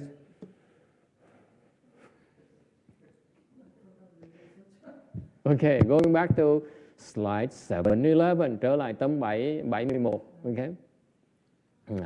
The Buddha regards all living beings. This is what's interesting about the Buddhas and Bodhisattvas, by the way. Đây là một cái đặc sắc khác của cái địa vị của Phật với Bồ Tát. Okay? In their heart, they look at all living beings as their former fathers, mothers, and as future Buddhas. Trong tâm của họ nhìn tất cả chúng sanh là bằng bậc cha mẹ của mình. Tất cả chúng sanh đã từng làm cha mẹ của mình, và trong tương lai cũng sẽ thành Phật. Look at the incredible wisdom. People look at this as yeah, you know, Texans would say, yeah, you Buddhists are crazy. Okay. I'm offended by that. I resemble that. Okay. But isn't it fascinating? I mean, isn't that the normal, the typical reaction though? When I first read this, I said, yeah. Me too. Yeah. Second, But you see, it's referring to this incredible wisdom. They see this truth, these facts that we cannot see. Nên quý vị thấy lúc đầu mình đọc cái phần này, nó là Phật Bồ Tát nhìn tất cả chúng sanh là như là lúc trước là cha mẹ của mình. Ai cũng nói nghe là giống như là nghe nói cho xuôi tai vậy thôi. Thiệt ra ở trong tương lai sẽ thành Phật. Thì thiệt ra cái này là cái trí huệ đặc biệt của Phật Bồ Tát cho đó. Họ thấy tất cả chúng sanh đều quan trọng như cha mẹ của mình. Let me interpret this for you. The Buddhas and Bodhisattvas look at all living beings as important as their own fathers and mothers.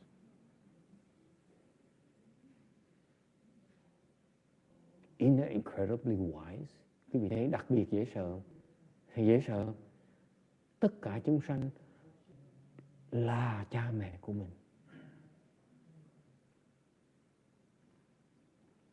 I know a lot of monks and nuns who only look at themselves and I don't care. Serve me. I'm a left-form person. Help me. Make offerings to me. Okay? There's no wisdom in there. Có những cái người xuất gia, rất nhiều người xuất gia, cái coi mình là quan trọng lắm. Ngồi đó mà nói, tụi bay phải phục vụ cho ta. Ta là người xuất gia. Tôi là thầy, tôi là cô, thì quý vị phải phục vụ cho tôi. Cái đó không có trí huệ ở trong đấy. No wisdom there. Cái đó là stupidity, cái đó là ngu si chứ không phải là trí huệ. Okay? They don't understand Buddhism. Những người đó không hiểu Phật pháp là cái gì hết.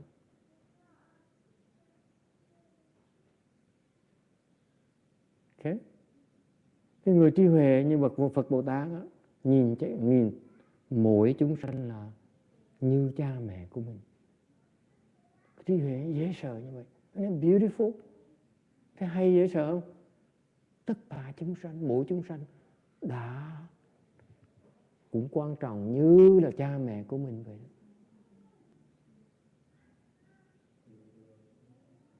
It's so profound. Cái trí huệ nó thâm sâu không thể tưởng tượng được. Huh? It's even better, Kimchi. You asked me. Huh? Questions? Ai thắc mắc gì không? No? I thought I had said something real profound, but it's not that profound. Huh? Okay, fine. 712. Tới tấm 712.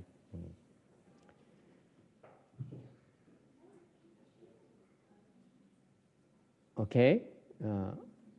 However, if you have true wisdom, nhưng điều quý vị phải nhớ, nếu quý vị thực sự có trí huệ, thì sẽ còn cái phân biệt giữa phàm phu với là thánh nhân. Then you no longer distinguish between, if you are truly wise, you will no longer distinguish between common or divine or sagely. The other people, they look at us and the divine. That's what we Buddhists call ordinary or sagely. That's where they're coming from. That's where we're coming from.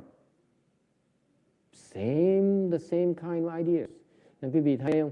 Khi người Phật giáo mình, cái khác biệt của người Phật Bồ Tát là các ngài không còn thấy phàm hoặc là thánh nữa. Phàm thánh này không khác gì những người ngoài đạo, ta gọi là người chúng nhân gian với lại với cõi trời. It's the same concept, same kind of distinction. The common and the divine, the common and the sage, the sagely. That's all. You see, that's why his question ties into this. Good questions. Yeah, it helps you understand what this is about. Nghe để mà hiểu.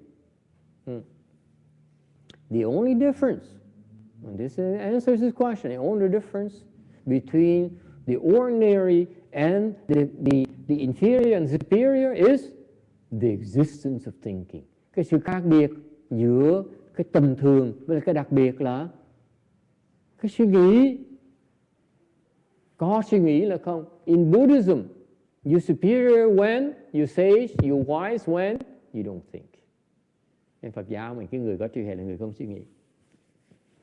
Without thinking, you're able to function, you're able to drive, you're able to fix problems. Okay, you're able to eat. Ngoài ra, người Phật giáo mình không cần suy nghĩ mà vẫn lái xe được, không cần suy nghĩ vẫn làm việc được, không cần suy nghĩ vẫn ăn uống được. Cái khác biệt chừng đó thôi, không cần suy nghĩ nữa. Okay? Because if you strike a thought, tại vì nếu quý vị khởi một cái niệm lên, okay, there will be discrimination, sẽ có sự phân biệt, tức có nghĩa sẽ có cao, có thấp. What is discrimination? Okay. It is high and low, sage and ordinary. Tại vì phân biệt là sẽ phân biệt cao thấp, phân biệt phàm hoặc là thánh. Okay?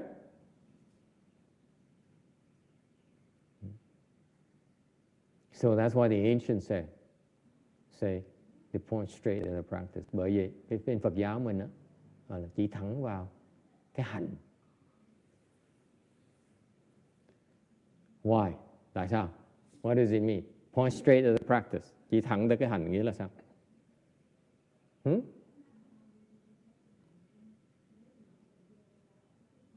What does it mean? 中国人是什么意思？执行句就是言，对不对？言，这个字是怎么说呢？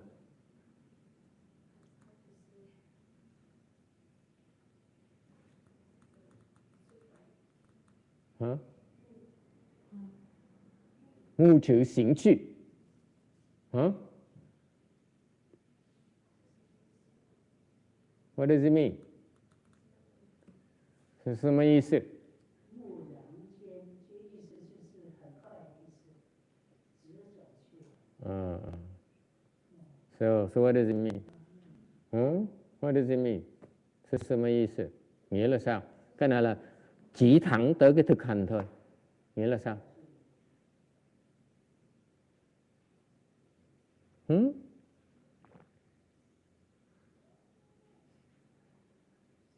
Anyone?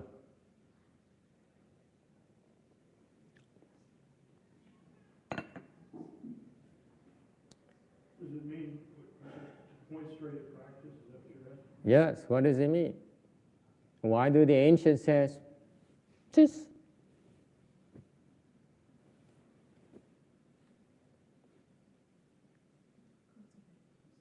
What does it mean? Huh? It means that it's not about understanding. It's about doing. Move directly to practice. It's about doing. Don't think It's not about saying, oh, I got it. Oh, I got it. Like some people I know, oh, I got it. Oh, this is so nice. Oh, this is so pretty. That's understanding. But what's doing? Quý vị thấy, thành ra cái này chỉ thẳng vào cái làm việc, nghĩa là sao? Quan trọng là làm thôi, chứ không phải là hiểu. Nghĩa là sao? Có nhiều người nói là, có hiểu.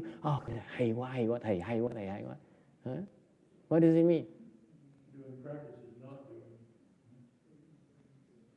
Understanding is not enough. You have to execute. Thành ra hiểu luôn là chưa đủ. Hiểu thì phải làm. After you really understand, you have to execute. Sau khi mình hiểu, mình phải làm. Cái thực sự hiểu là cái làm, chứ không phải thực sự là cái hiểu. Because the true understanding is in executing, not in understanding.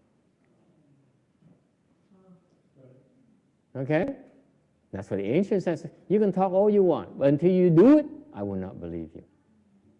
That you don't understand yet. Thành những cái cổ nhân đời xưa nói cho mỏi miệng cũng chừng đó thôi. Chừng nào quý vị làm tôi mới tin. Dễ sợ không? Thành có những cái hạng người cứ mở miệng nói, thầy nghe thầy, very nice. Chỉ nói thôi. Tưởng là ông thầy sẽ nể. Không có đâu, ông thầy làm ông thầy mới để, còn cái miệng nói là ông thầy không cần biết luôn nữa. So this is why I fail to be impressed with people who say who talk a lot. Okay? What impresses me is the people who do. Are you willing to cross your legs and sit there and bear it?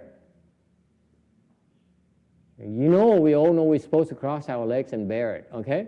But can you? See? Yeah, talk all you want. It's what you do that betrays your level of understanding.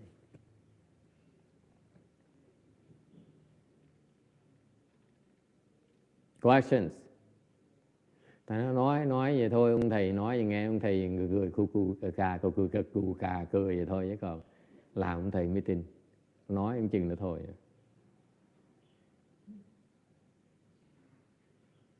Yeah? Questions? Sao bây giờ? Tiếng nó tùng mà. Okay.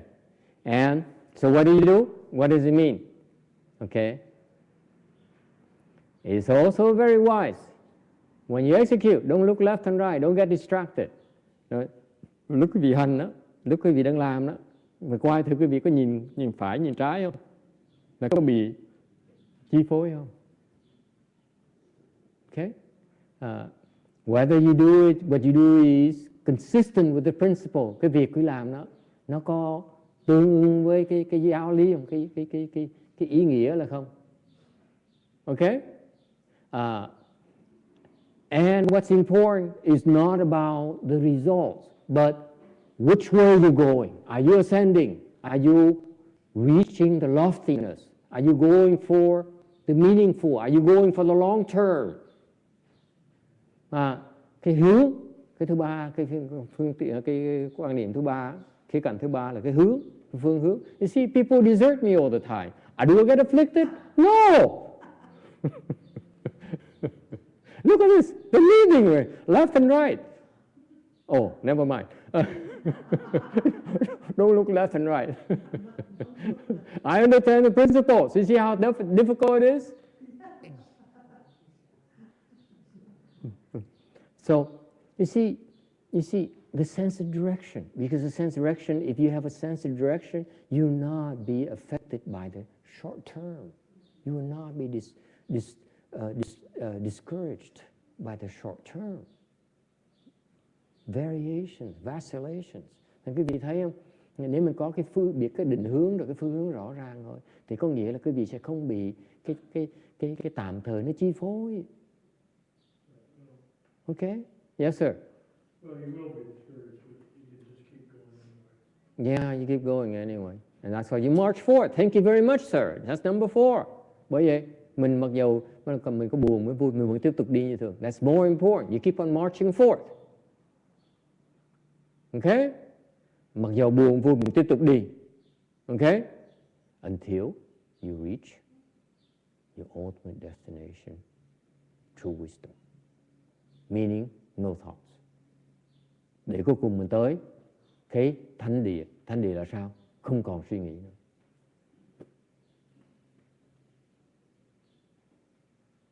Questions? Ai thắc mắc gì không? Any questions?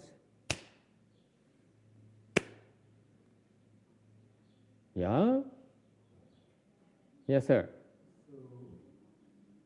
So until we have completely no thinking, like until we enlighten, then definitely we have to play with this hierarchy, even in like a spirituality or like so there is this hierarchy. From what I see, even in Buddhism, there's a hierarchy. There's a different stage of dhyana. Yes. And there's a different level of gods and Buddhas and Bodhisattvas. So until we get enlightened, we have to play with this power game. Why? What do you mean playing with the power games? Like there is a power, there's a superior and inferior. Yeah. What about it? So we have to be affected by the superior power and not inferior power. Why must we be affected by the superior or inferior? I mean, it's just my understanding, but... No, you understand wrong. You don't need to be affected. It's there, but you don't need to be affected.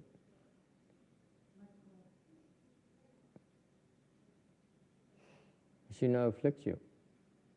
If they're stronger than you, you should not be afflicted. They're weaker than you, you should not feel better about them.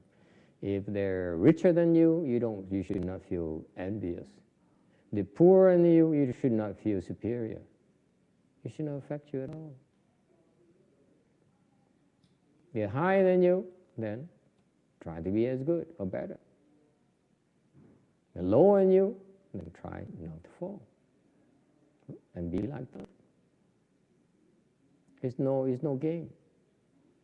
It's the practice. It's an attempt. It's work. It's hard work. Okay? But the work, in order to be effective, you need to be aware of where you are and where you're going. And not get distracted.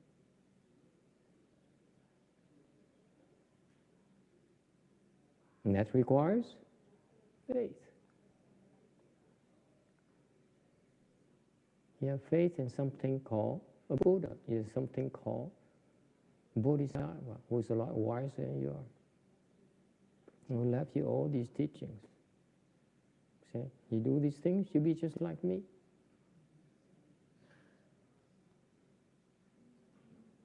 You do these things. I share you all my secrets so that you can be just like me, a Buddha, a Bodhisattva, no less. Why should you settle for less? I may not understand it yet, but I ask myself, should I settle for less?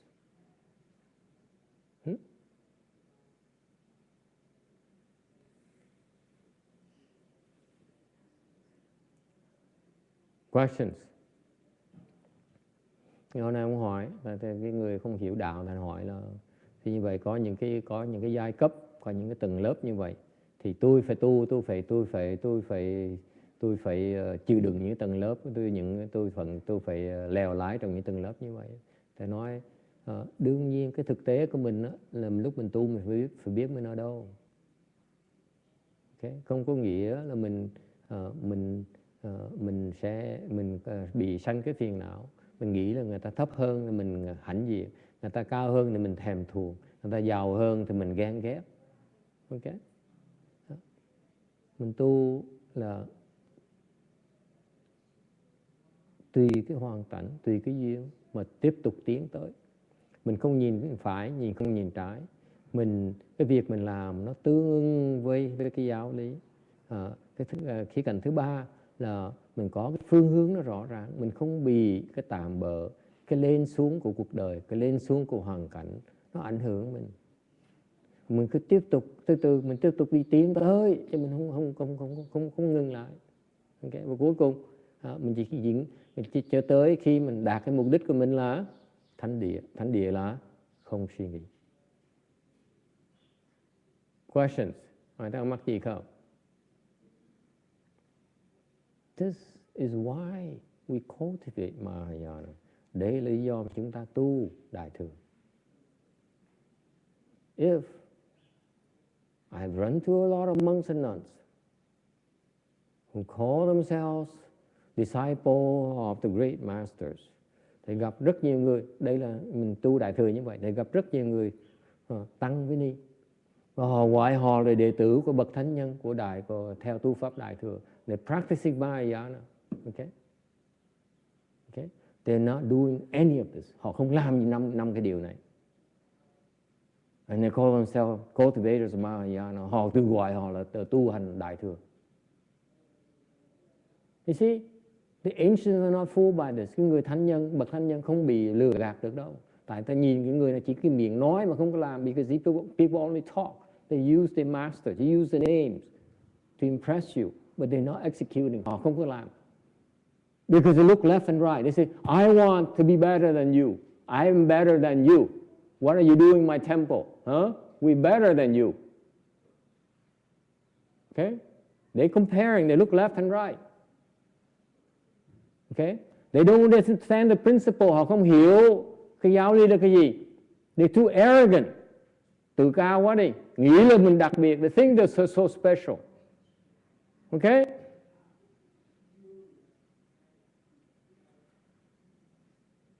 They lack kindness, they lack compassion, they only think of themselves. Họ thiếu cái từ bi, họ chỉ nghĩ cho cái tư lợi của họ thôi. They're not practicing Mahayana. Cái này không phải là Đại Thừa. They're not seeking to improve, open the wisdom, increase the wisdom level. Họ không tìm có cái phương hướng là muốn phát triển cái trí huệ của mình. What do they do instead? They're seeking what? Self-benefit. Chỉ kiếm cái tư lợi thôi. Okay? And they call themselves Mahayana. They call themselves, we are the true, the real deal. We are the real thing. We are practicing Mahayana. We are the disciples of the great master. Họ làm như vậy mà họ cứ mở miệng nói tôi là đặc biệt, tôi là ngon lành lắm, tôi là đại đệ tử của ngài, những đại pháp sư. Baloney. Okay? Question, ai thắc mắc gì không? Don't let that fool you. You're following the wrong, you're learning the wrong things. Học cái sai lầm. Okay?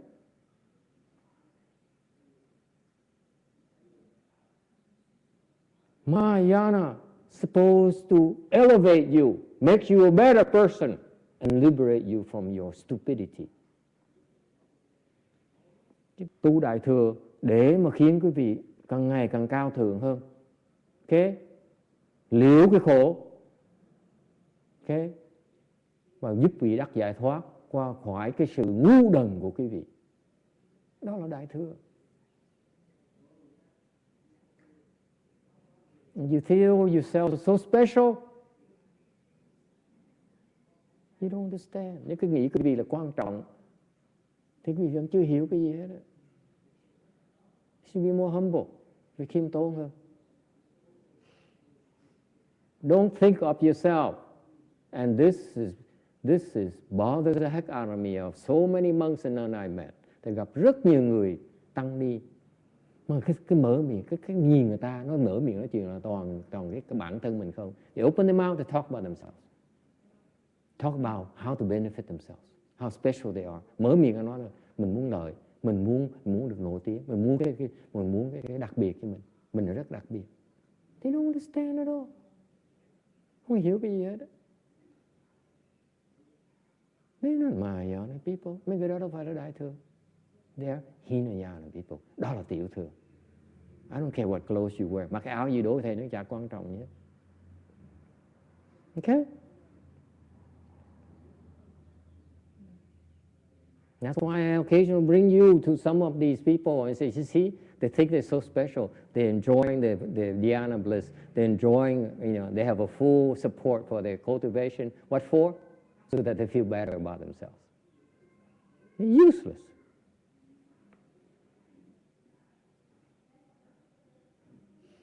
Mà lâu thầy dẫn cho tới coi mấy cái người tu như vậy, cho người tu tới cho quý vị nhìn cái nhận cái hạng người như vậy. Hạng người là chỉ tìm tư lợi thôi, mà cứ mở miệng là mình đang tu, mở miệng mình đang tu Đại Thừa. Không có lừa được ai đâu. You cannot fool anyone. You can't fool me.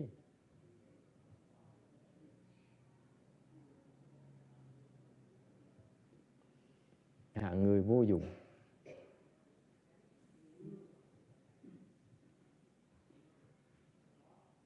Tới mà vẫn chưa hiểu như thế. Tới năm này qua năm nọ chứ khoai thử đâu. Nhắc chứ cuộc đời cái lý tưởng, có cái lý tưởng đâu phải để mà đi tìm cái tư lợi, tìm cái sung sướng của bản thân mình. Để tu làm cái gì?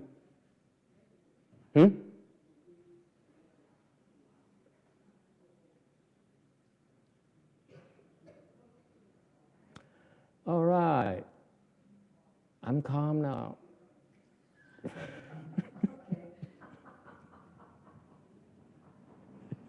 Okay, the last point of the slide 712 is that go straight to the old temple censor.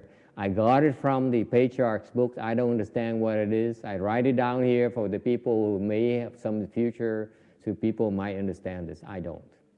Rồi cuối cùng cuối cùng cái câu cuối cùng của câu này là đi thẳng tới cái lò hương của nơi miếu cổ. Thầy nhìn thầy chép cái này từ sách của cổ nhân dạy, cái tổ sư dạy mà thầy không hiểu. Thầy lặp lại để hy vọng trong tương lai có người hiểu hơn thầy sẽ giảng cho thầy nghe. Yes sir, what does it mean to you? Isn't the censer something you keep incense at? Yes sir. Censer right there. Right there, right there. Okay. Yes sir. Now I can contemplate what it means. Yeah, I tried, but it didn't work for me. Okay.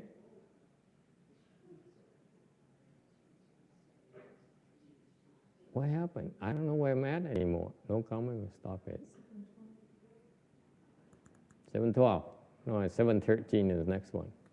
Any questions before we end here? And then we do the transference to help these people. Okay? Chúng ta ngừng lại đây và hồi hướng công đức để giúp người ta đắc vãng sanh. Yes, sir. It means to inhale the Dharma the way that you inhale the smell of the incense from the censer. Why bother saying, why not say inhale, but why go straight to the temple censer, the old temple censer? I don't know. It's Chinese.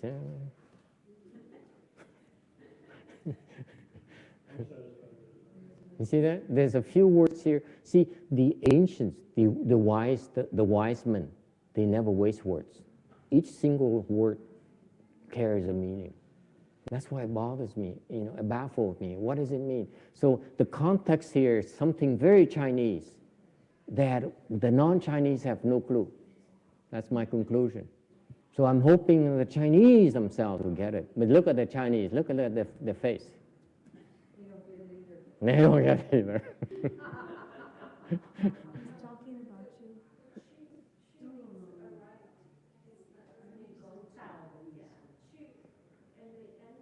Right. Arrive. Oh, that's it. Now it makes sense. Okay, I take it back about the Chinese. Okay, what is it then? What's the sentence then? Oh, what? You arrive at the sensor. Yeah, arrive at the sensor. That's the prize. The prize is the old sensor. Is that you? But why the old sensor, not the Buddha statue? 为什么？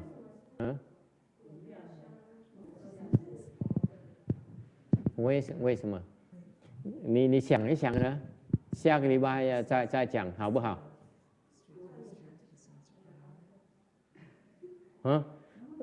So it's only partial. We continue this discussion because to me it's some Chinese culture here that we don't get it yet. So she helped me understand one character that is the arriving, not going. Go straight. Arriving at, not straight at. Okay? Yeah. So that helps. But why the censor? Why an old temple? I don't understand. You see how polite some people are? They come back just before we end. Good thing I'm not looking left and right. Now, I don't get afflicted by this. Good. Okay, let's do transition. Thank you. Okay, stand up, page 38. 8 minutes and we'll be done for the day. Mời quý vị đứng.